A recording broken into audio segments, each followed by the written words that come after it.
Okay, hi to everybody. We're going to take care and finish Chapter 7 up today. 7.6.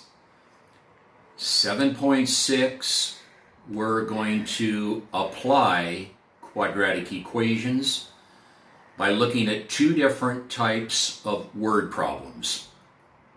We're going to follow the four-step plan on these.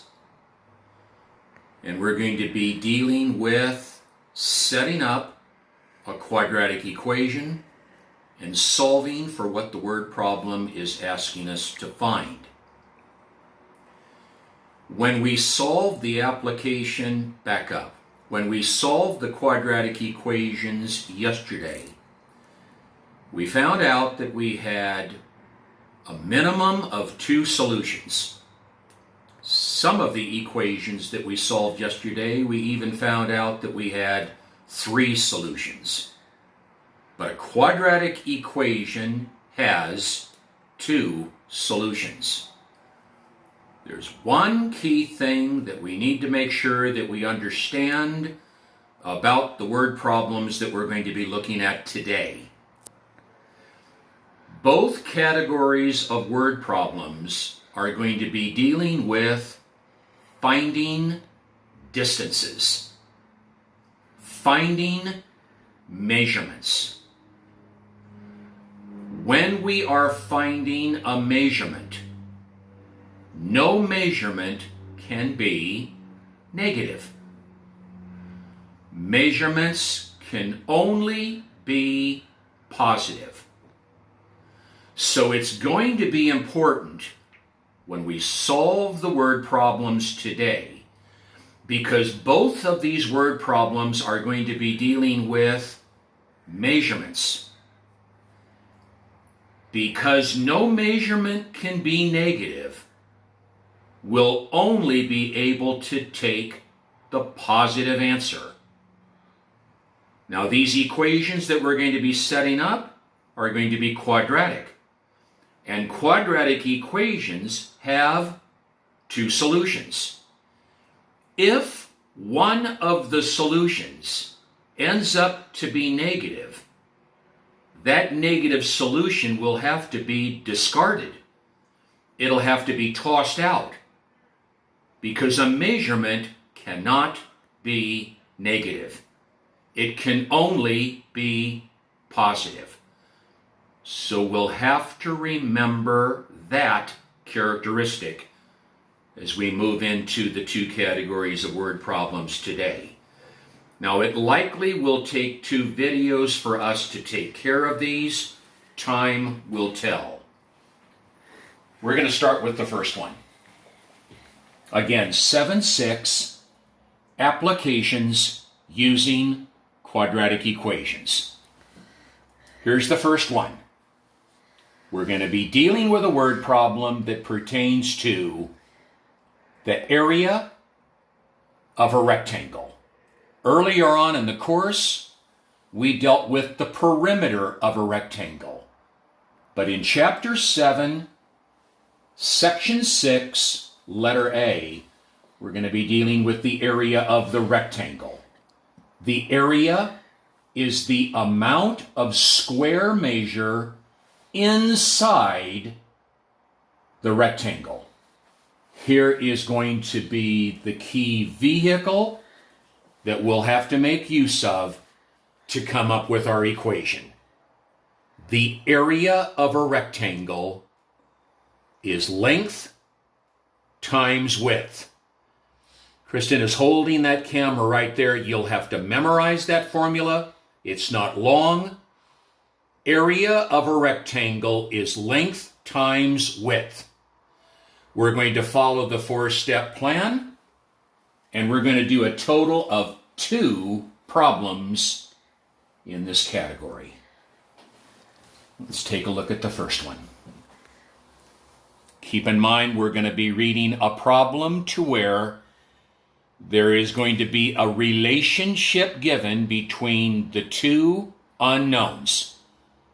And just keep in mind from past experience, the unknown that we won't know anything about will appear at the end of the relationship sentence. And you'll see it because I color-coded it in black for number 1. Here's what number 1 says. The length of a rectangle is 2 meters less than twice the width. One of the unknowns is length. The other unknown is width. Notice, the width is at the end of this relationship sentence that I just read. Because it's at the end, we don't know anything about them. Whichever variable we're going to use, the variable is going to represent the width because we don't know anything about it.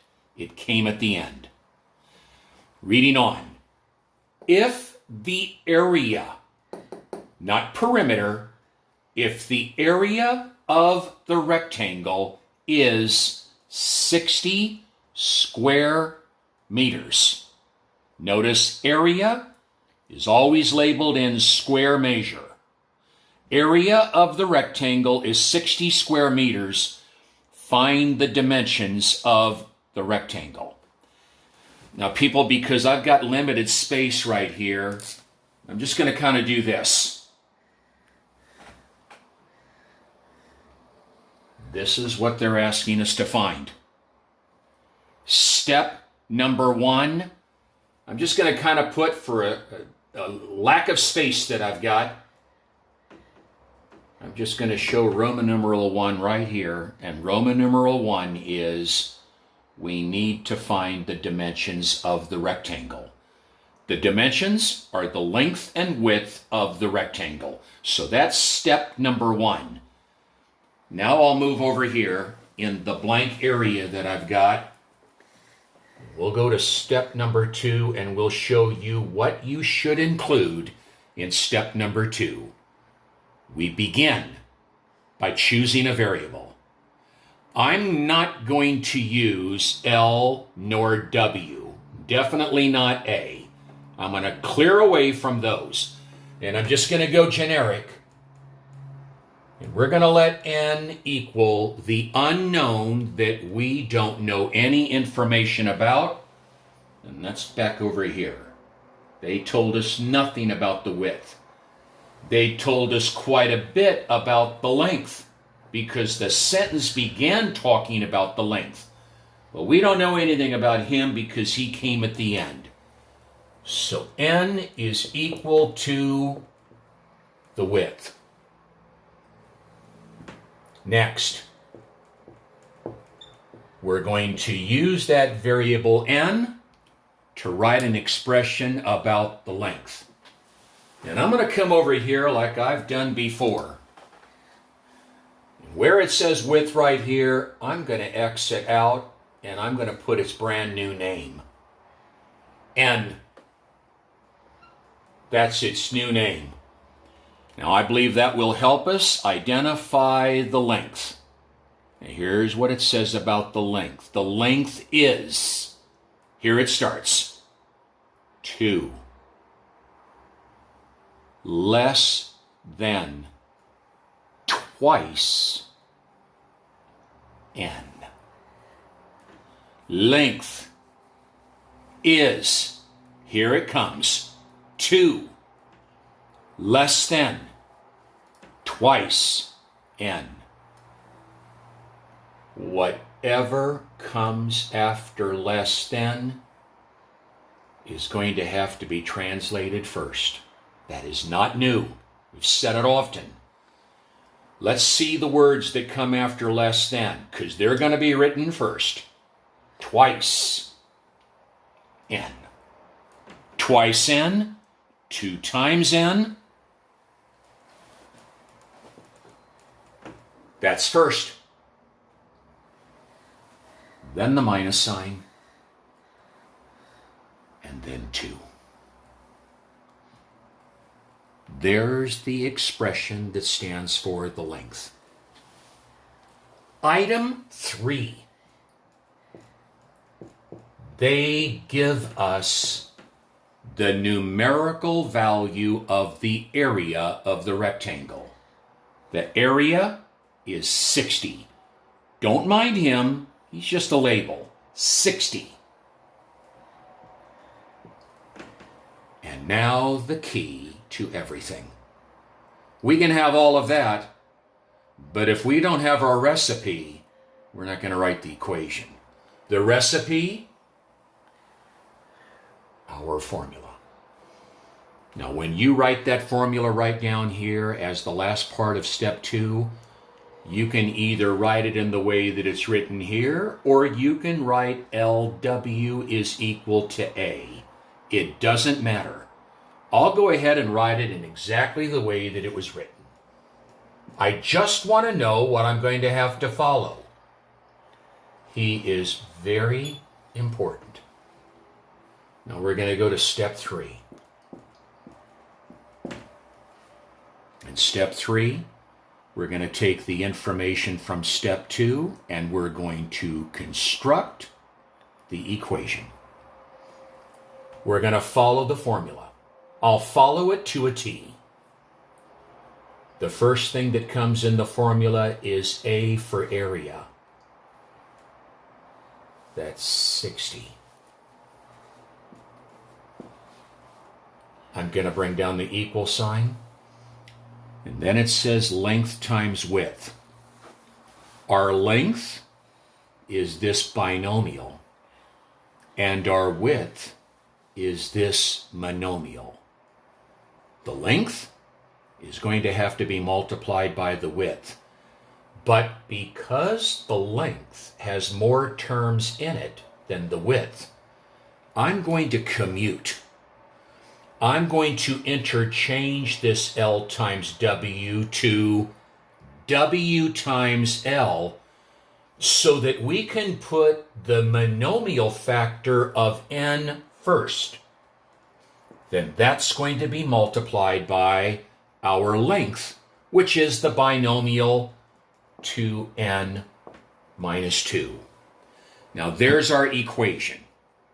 Now people, I think I can say to you, yesterday, when we solved the quadratic equations, we solved a total of 10 of them.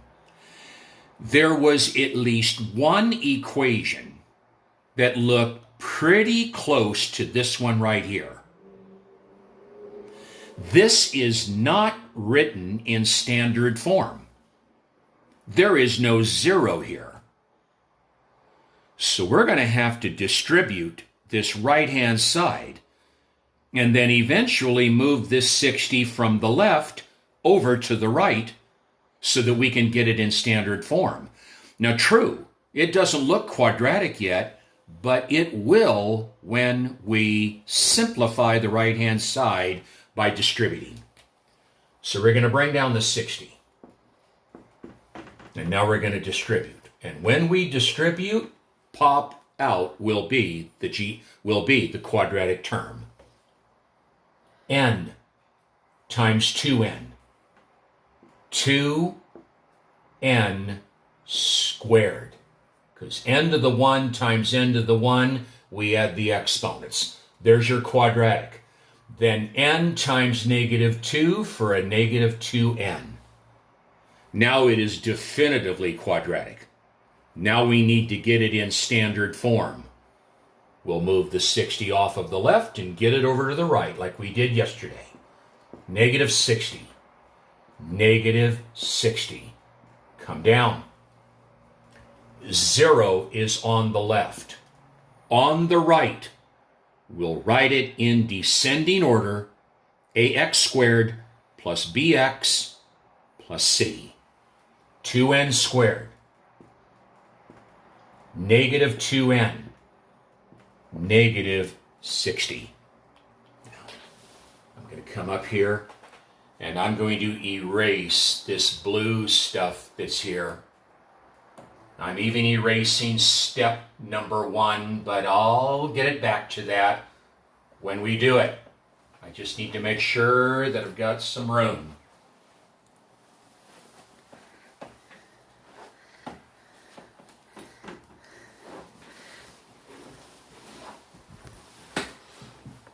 I'll copy him again.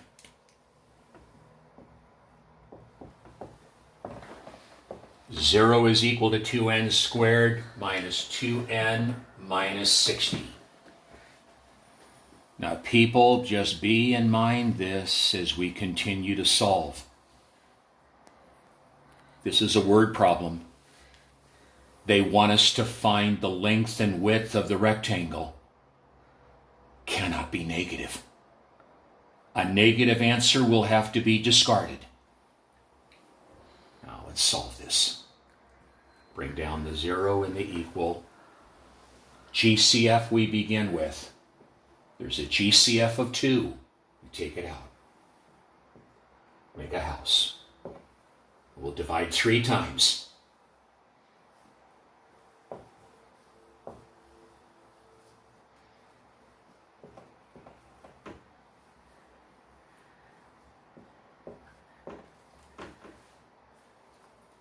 He's not going to account for any solution.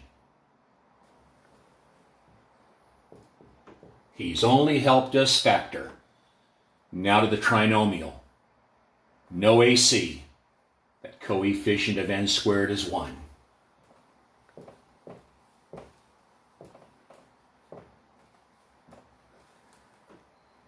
Two things. The other thing, subtract. 6 times 5 is 30.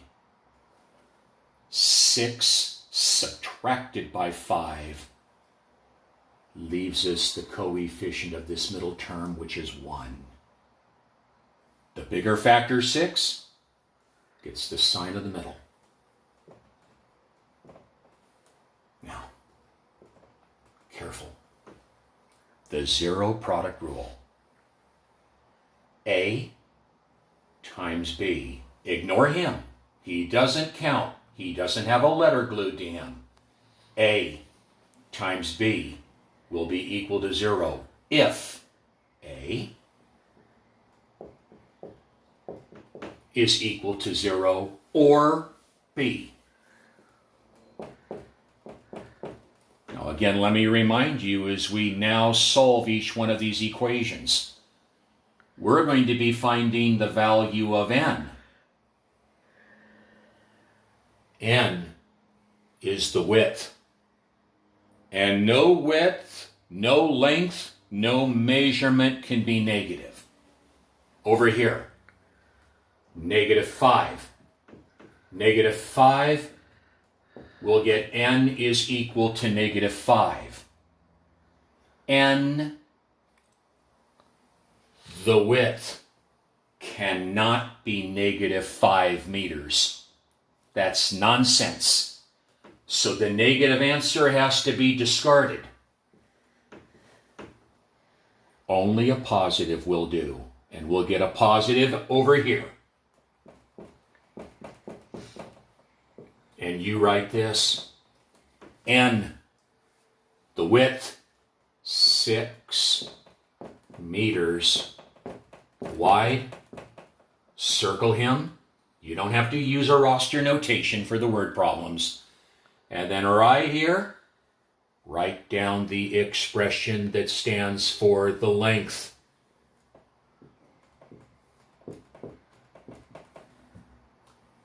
That would be 2 times the value of n, 6, minus 2.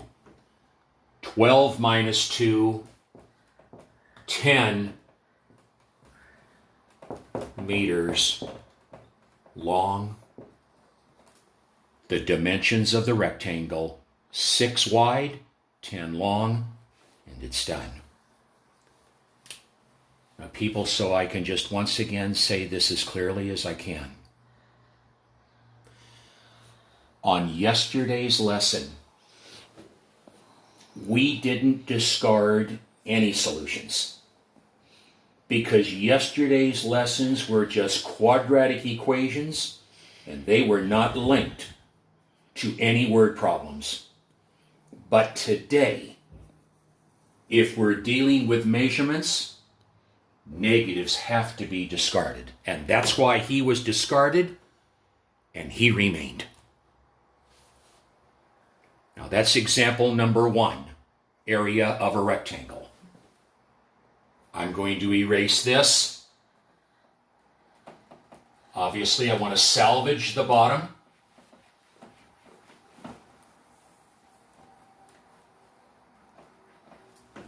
And get rid of this. We'll kind of use the same area.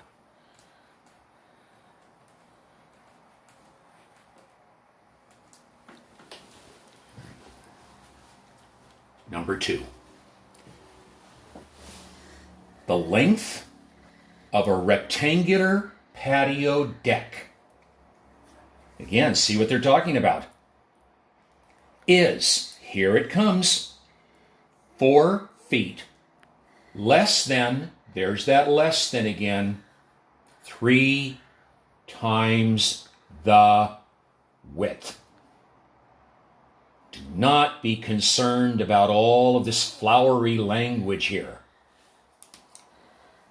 You be concerned with him. You know nothing about him.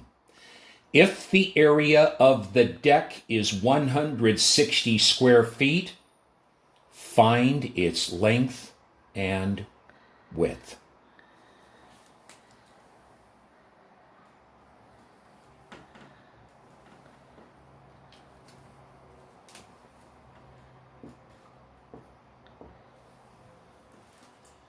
Now, I didn't do this on number 1, but I've got a little bit of room right here. This might not be the worst thing to do when you write down Roman numeral 1, find its length and width.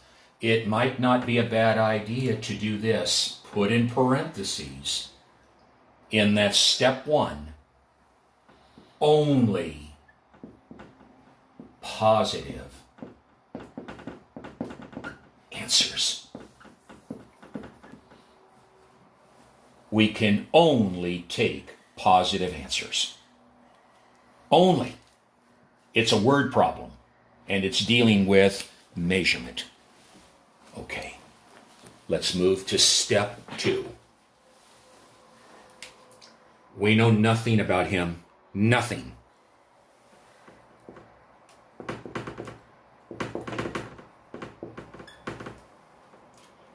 You go right ahead again if you want to. X him out and put an N there. And now let's look at the key words that spell out the length. We know it's a rectangle. We know it's a patio deck.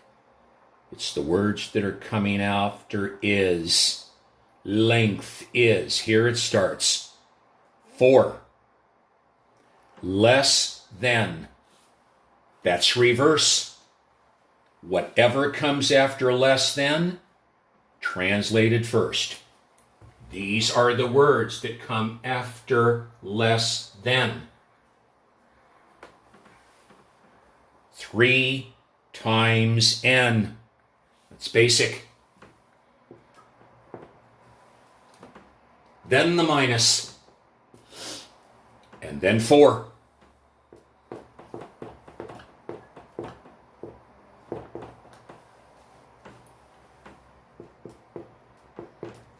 Area, a big number, 160. And then this, because we're talking about the area of a rectangular patio deck. Equation. Area, 160, is equal to, again, I know it says LW, but WL is the same. And I'm going to write the W first because the W is a monomial factor and the length is a binomial. So we'll interchange it and we'll write width times length. Move on. We're moving on to step 4. You're going to have to bring down the 160, and we're going to have to distribute. 3n squared negative 4n. Standard form, negative 160, negative 160. 0 is equal to 3n squared, negative 4n, negative 160. Now I'll elevate it up here.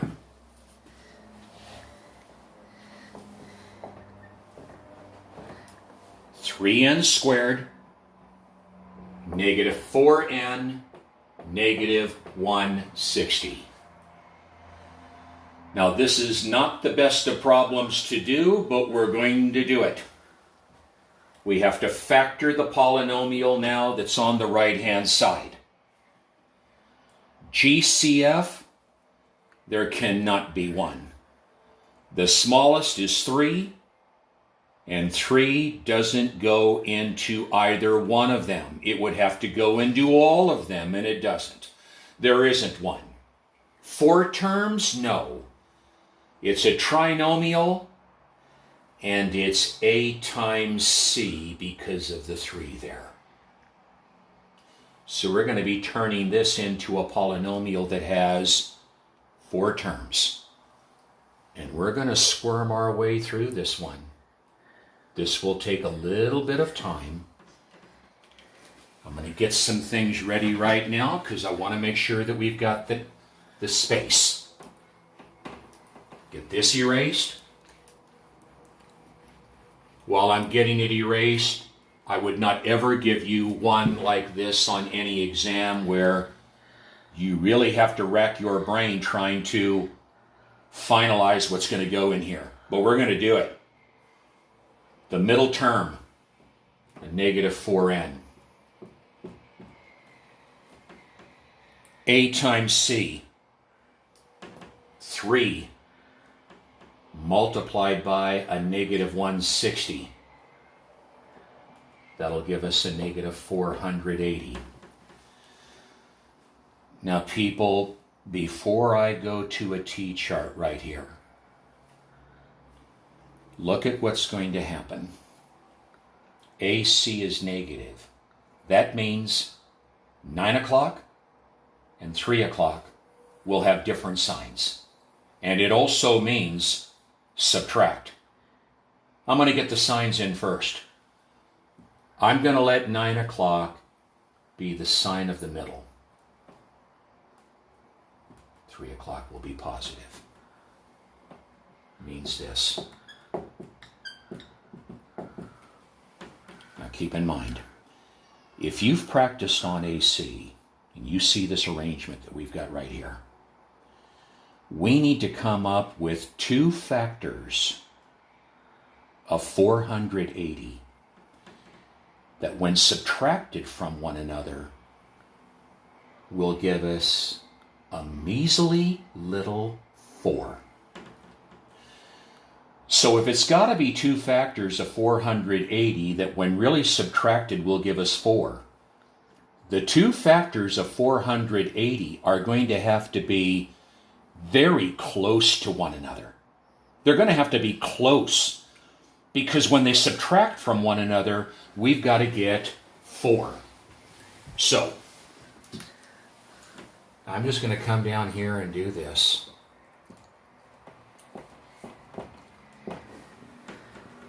There might be alternative ways, and there are alternative ways to maybe come up with those factors, but anything is going to take a little bit of time to explain, and we've already done something like this. So I'm not going to fool around from the beginning. I'm just going to start by writing 1 and 480. Now we are way off, obviously, so I'm just going to keep going in order until I reach kind of a given point, and then I'm going to share something. After 1 comes 2. 2 goes into it because it's even, and it'll be this. After 2 comes 3. Let's test it. 4 plus 8 is 12, and 12 plus 0 is 12. 3's got to go. And 3 will divide into 480 160 times. Now we are a long ways off, but we're going to get to it. After 3 comes 4. 4, you should be able to see, will go into 480 because 4 goes into 4 and 4 goes into 8. 4 will go, and we'll get this. We come to 5. 5 comes after 4. 5 has to work because he ends in a 0. I'm going to do it. 5 will divide into 480. I believe it will go 96 times. We're still a ways off. Go one other. After 5 comes 6. 6 has to be there because 2 and 3 are there. You see, 2 times 3 is 6. So there's got to have a 6. And 6 will divide into 480, that. Now, 7 is next. And I think if we divide 7 into 480, there's going to be a remainder. 7 won't work. I'm going to write down one more at this point. 8. 8 must, because 8 goes into 48 exactly. And it'll give us this. Now, 60 minus 8 is 52. We're a ways off. So I think we have listed enough of these to now maybe go to another line of thinking to help us. People, if 2 and 3 were there, 6 had to be there. Let's go to this. If 3 and 4 are there, then that would mean 12 would have to be there. I'm just going to shoot a little 12 in there. 12 into 480 would go 40 times. Now that's not our pair, because 40 minus 12 is 28. But at least it was worthy of showing. Now keep in mind, I shared this.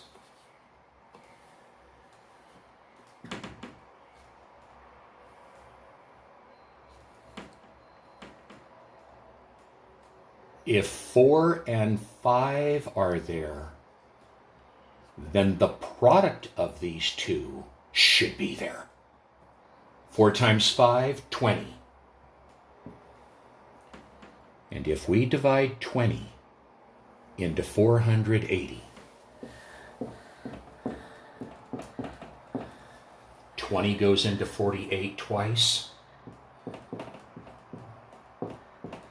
20 goes into 84. 24 minus 20. Bullseye.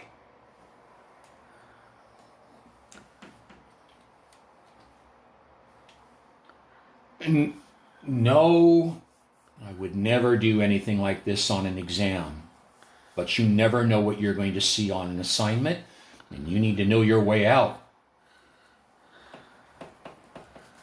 So let's build it. Back up here. The larger factor, 24, is going to get the sign of the middle.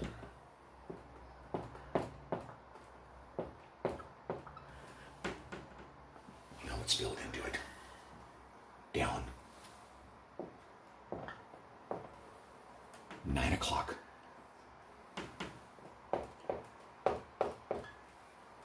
3 o'clock. Last term. Tuck. Tuck.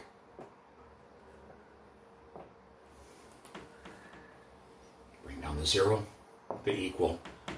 Pull out the GCF. They both have a 3 and an N.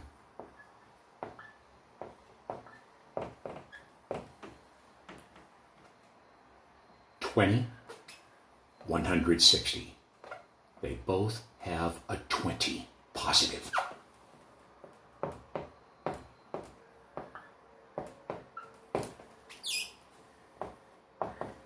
Bring down the common binomial factor. We pull out that GCF of n minus 8. And the other will be that turkey and the gravy. Now the zero product rule. A times B will equal 0 if A is equal to 0 or B is equal to 0. We solve him.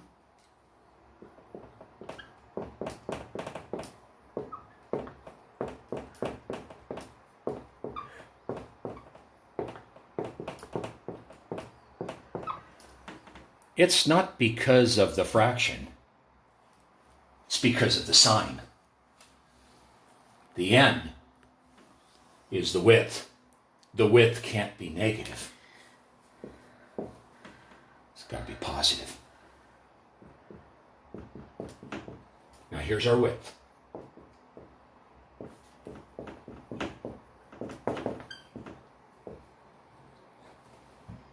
And then we need our length. Here's the length.